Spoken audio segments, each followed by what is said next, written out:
This week on Government Matters. It's very demoralizing for people that work in the government. The shutdown takes its toll on furloughed feds and students seeking work in the public sector. So yes, no entity is impenetrable. Privacy advocates sound the alarm as the FBI, Homeland Security, and other agencies put biometrics to use. I do believe that the government market has to improve because there's overcapacity, quite frankly. Mergers and acquisitions frozen as lawmakers battle over the budget.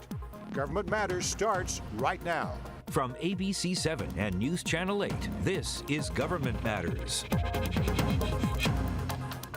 Thanks for joining us. Government is the engine that runs this city. That's why Government Matters.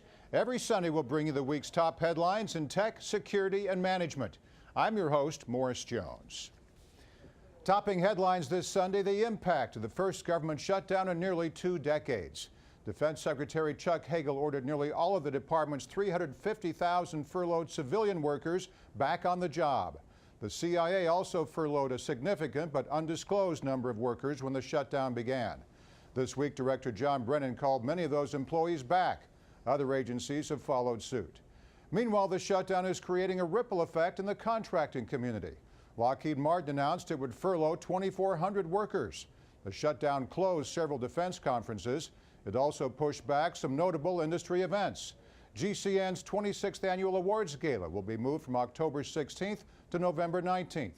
The inaugural NextGov Prime will be pushed back from October 15th to November 20th. CACI International says it has signed an agreement to acquire 6-3 Systems for $820 million. The company expects to close the deal by the end of December. 6-3 is owned by the private equity firm GTCR and is expected to make about $470 million this year. They specialize in cyber and signal intelligence, surveillance, and reconnaissance. CACI Chairman Jack London says the McLean-based company will be a perfect fit for their strategic growth plan. Amazon Web Services won a major court decision this week. FCW reports a federal claims court says the company can immediately resume work on a $600 million cloud computing contract for the CIA. The ruling, in essence, overturns a decision made by the Government Accountability Office. IBM filed a bid protest with the GAO in June. IBM tells FCW it plans to appeal this week's ruling. Meanwhile, other effects of the government shutdown may be months, even years away. The federal workforce is at a crossroads. A wave of baby boomers is set to retire, and agencies need a new crop of tech-savvy public servants. Making that career path sound attractive keeps getting harder. Hatzavella explains.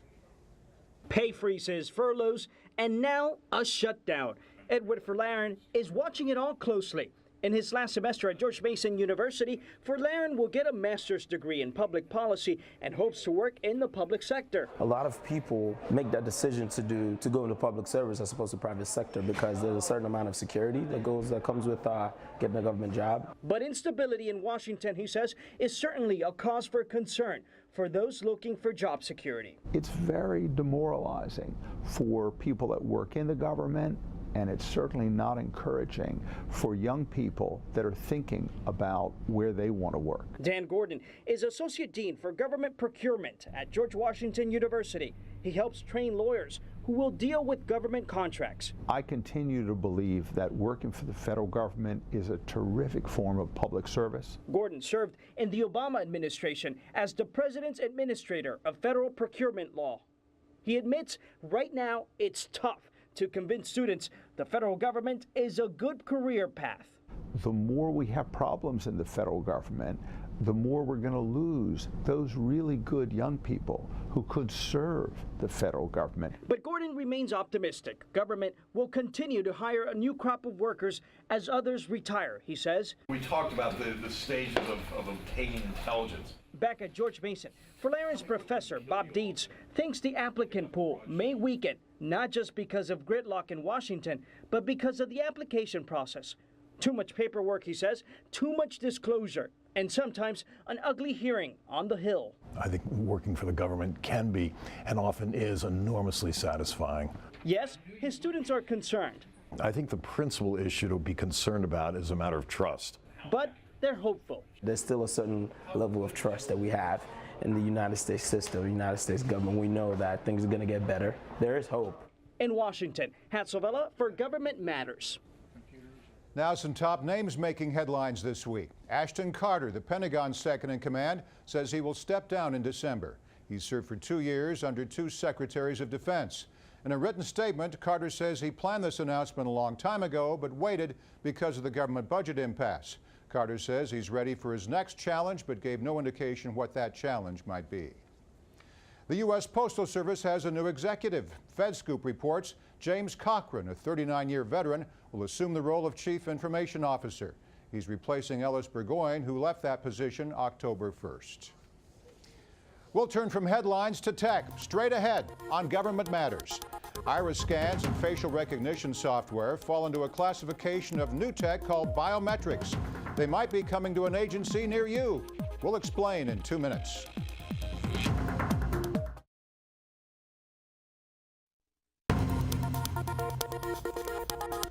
In Tech Matters, iris and facial recognition on federal ID cards. One day before the government shutdown, the Homeland Security Department awarded more than $100 million to HP. DHS wants help replacing more than 275,000 smart cards. For more, we turn to our guest on Government Matters, Aaliyah Sternstein, senior correspondent for NextGov. Aaliyah, this sounds fascinating, but the technology isn't new. In fact, you've been reporting on biometric markers like iris scans for years. The FBI announced a nationwide facial recognition service 2 years ago this month. How has the program evolved?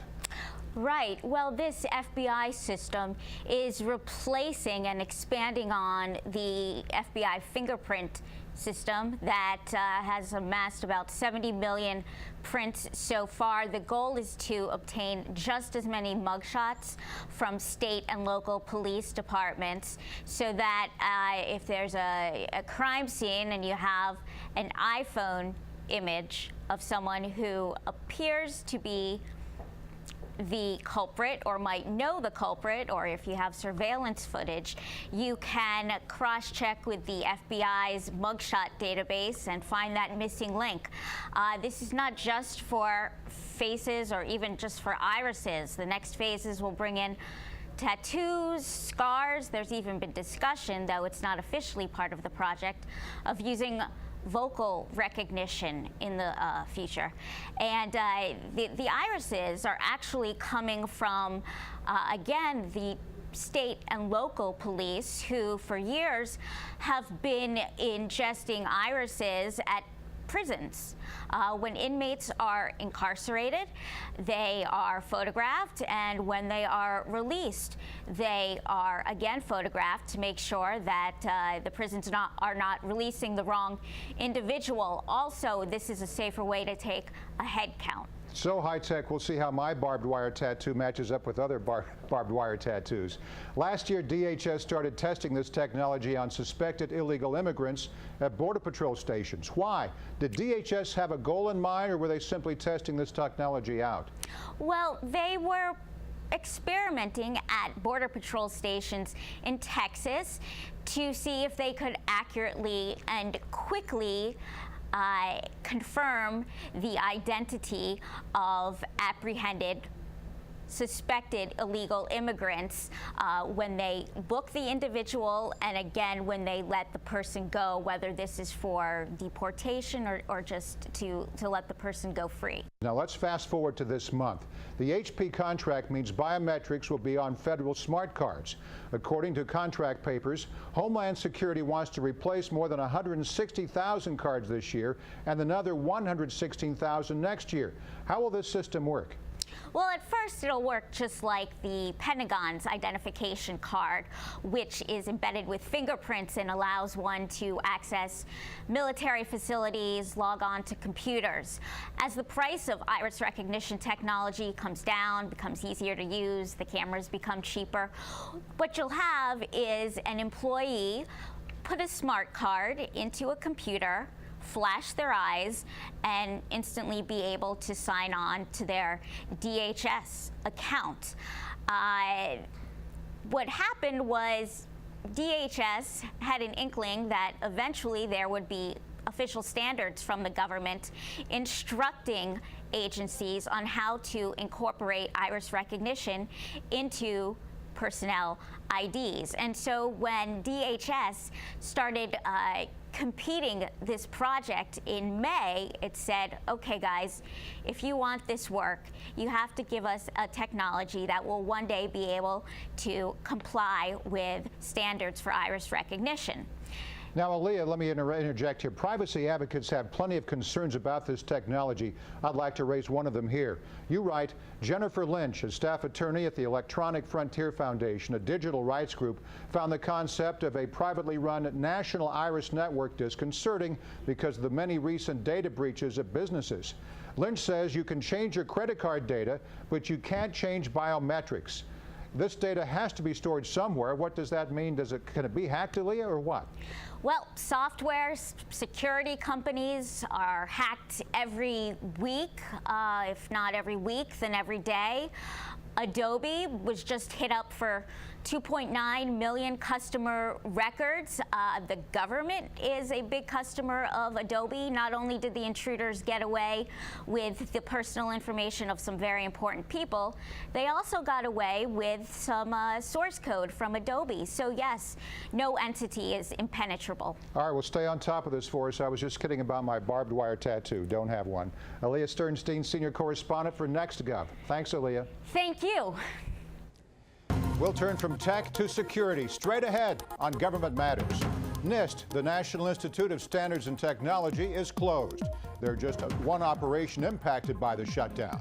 Will minimal staffing give hackers the in they need? Exceedium's Patrick McBride joins me next.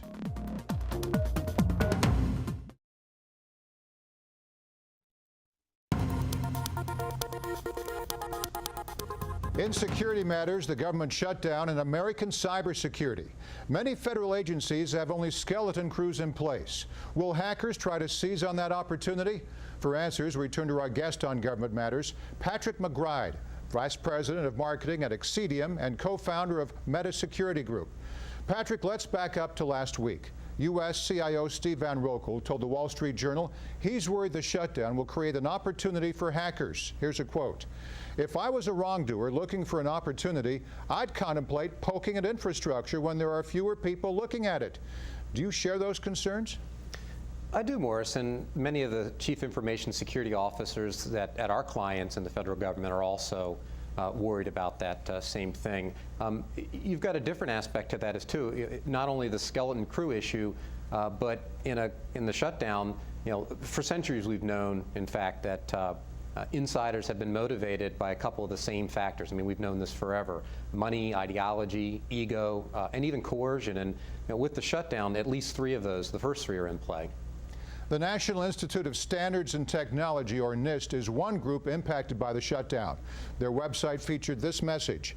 Due to a lapse in government funding, NIST is closed. Conferences and other events scheduled during the shutdown are postponed or canceled. Patrick, does that have any tangible impact on U.S. cyber operations? I don't think it has a daily operational impact to it. The NIST team has, in fact, done some very good work in the area of insider threat.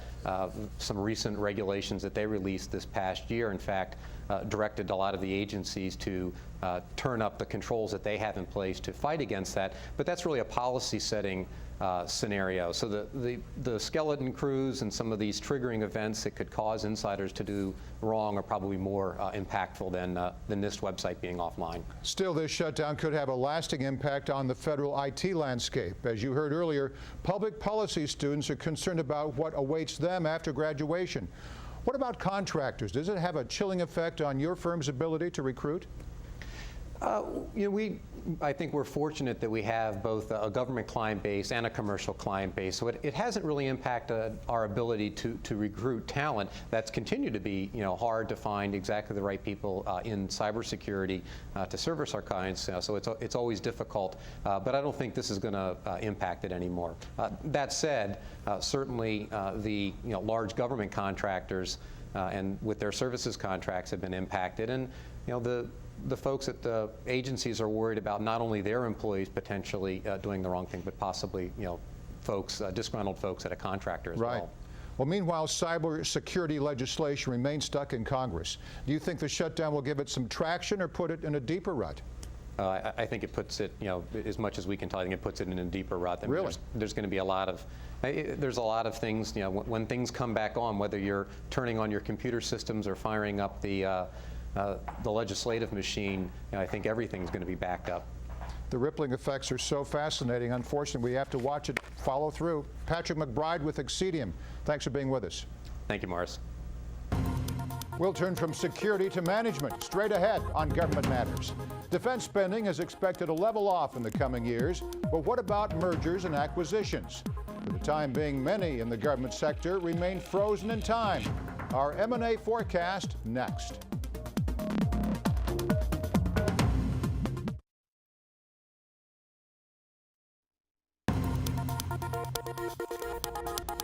In Management Matters, mergers and acquisitions. They're the barometer for vitality in many industries. This Sunday, what does M&A activity in defense and aerospace tell us about the government market? Joining me now with some answers is Tex Ossenscherna, Managing Director of Headwaters MB. She's also founder of the Aerospace and Defense Practice at Bank Street and a former director at Raytheon. Tess, even before sequestration, a government shutdown, and a stalemate over the debt limit, the government market was a tough one. It's a topic you discussed with Reuters 3 years ago. Here's a quote. Cyber warfare, unmanned armed vehicles, and intelligence and surveillance represent the key bright spots in an industry where growth outlook is hampered by flat or declining budgets. Now, in retrospect, you were pretty spot on. Fast forward 3 years and defense budgets are still shrinking. Are there any bright spots left? Yes, there are. Despite the headwinds that we see in sequestration and certainly now with the government shutdown, M&A deals are still getting done in commercial aerospace. As we know, there are something like 40,000 aircraft to be coming on the market in the next 2 decades with Airbus and Boeing. So we do see a lot of commercial component aerospace companies being put up for sale, as well as MROs, maintenance and response, as well as operations support staff for these commercial companies. Now let's talk about valuation, the process of estimating how much these companies are worth. Have budget cutbacks hurt valuations? Indeed. The way we think about it is we triangulate valuation on several data points for our companies. That include M&A multiples, so what has transacted in the past in terms of EBITDA, so earnings. Secondly, we look at trading multiples. So the publicly traded companies on the aerospace side are trading at 8 to 9 times in today's market, and on the defense side, 6 to 7 times. And then the third way we also look at the valuation of companies is also intrinsic value. If there's something unique, a discriminator, special contracts they sit on, or some kind of special IP, intellectual property. So how should owners react? Is it time to buy, sell, merge, or sit tight and weather the storm? It's interesting. We see the full spectrum of it. We see companies who are in what we call pre-market, where they're analyzing whether or not they want to go into this in this sort of market that's tough at the moment. And they are basically, what we're seeing is they're putting on hold or they're stalling some kind of some entry into the market. Those that are in market, we're seeing some top line headwinds on their revenues. Therefore, the revenues are going down because they're not getting paid because of the government shutdown, and they're certainly going down because sequestration on the defense budget is something on the order of $500 billion over the next 8 years. So certainly those two forces are pausing, I think, some of the M&A deals. However, if we go past the sequestration and shutdown, we should see M&A deals on the uptick, because commercial and aerospace companies are sitting on something like $230 billion worth of cash that they need to deploy. A lot of companies are sitting on their cash, too afraid to do anything with it. Washington Technology ran an op-ed about M&A activity this week. It found the number of deals are way down. Here's an excerpt. There does seem to be an overcapacity of contractors, with too many companies chasing a shrinking pot of opportunities. Those conditions create an opportunity for consolidation, but that won't happen until the budget is resolved. Tess, you speak to members of the contracting community every day. Are the big system integrators applying pressure on lawmakers to arrive at a solution and reopen government? You know, I think they are. I think they're doing two strategies. One, they are trying to fully, through trade associations and directly to members of Congress through their own governmental affairs office, to try to speak to them on how this really harms the entire industry, not just the large primes or tier twos or even the middle markets.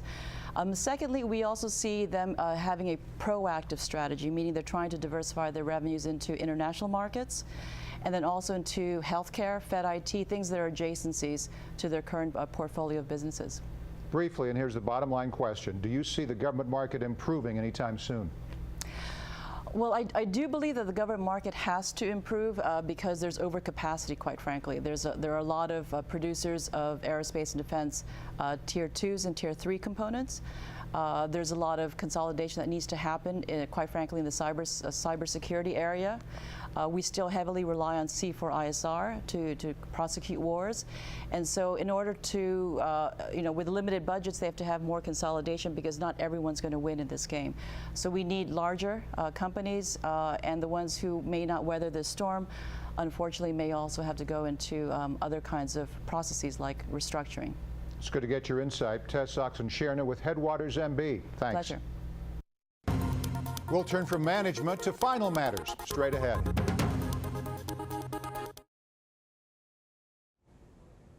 It's a small consolation, but a consolation nonetheless. Titled boxing clubs of Metro D.C. will offer free workouts to furloughed feds during the shutdown. They have locations in Fairfax, Herndon, Springfield, Manassas, and Ashburn. Proof of employment or a government ID will earn you 1 week of free classes for new members or 1 month of free membership dues for current patrons who are furloughed. Thanks for being with us. I'm Morris Jones. Your week is filled with other matters. Safe Sundays for us.